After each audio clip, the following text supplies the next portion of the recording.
Magandang buhay mga ka-partner. Ito na naman tayo ngayon. Simula na naman ang pagtatanim ng mais natin. Yung mais na itatanim hybrid, yung pang feeds. So ngayon December 8 tayo ngayon, sakto Immaculate Conception Day.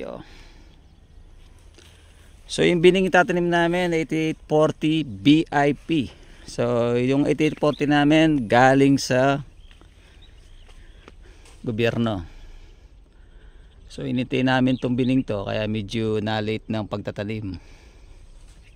So kung makikita natin, mga katabing farm namin, alos may mga tanim na. Tingnan natin dito. So ayan, malalaki na yung sa kanila. So dadya ko siguro ano na to, mga 2 weeks na siguro to. Yan.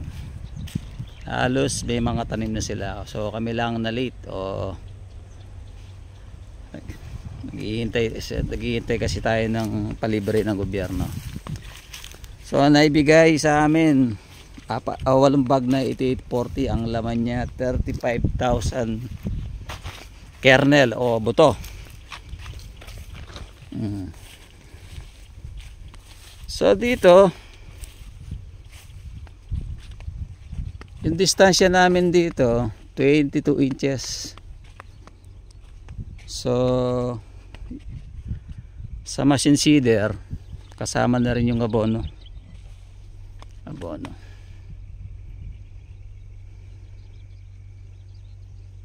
Kasama na rin yung abono. So base sa review sa mga 8840 BIP, malalaki yung bunga, malakas naman ang production.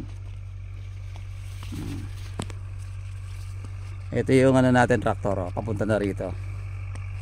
So yung matatanim dito sa area to 3.5 hectares. So sa kabila naman, sa Badaroon, sa kabila 1 hectare.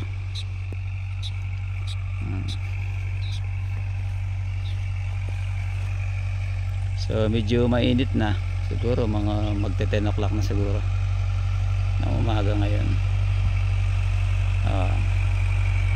Yung tractor nila dito medyo maliit siguro dahil para hindi masira yung yung bukid natin.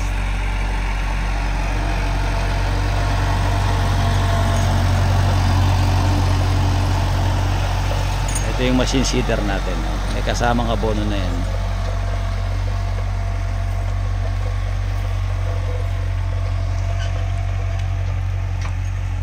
So yung abono natin sa 3.5 hectares, naka-ready kami ng 10 bags na 20 bags na 14-14.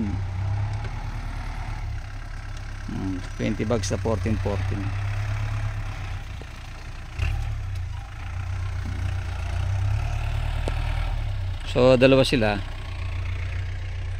Yung isa nasa kabila, bandaron.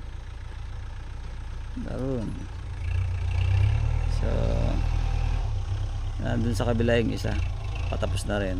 So dito na naman, mamaya magiging dalawa yan yung seeder natin.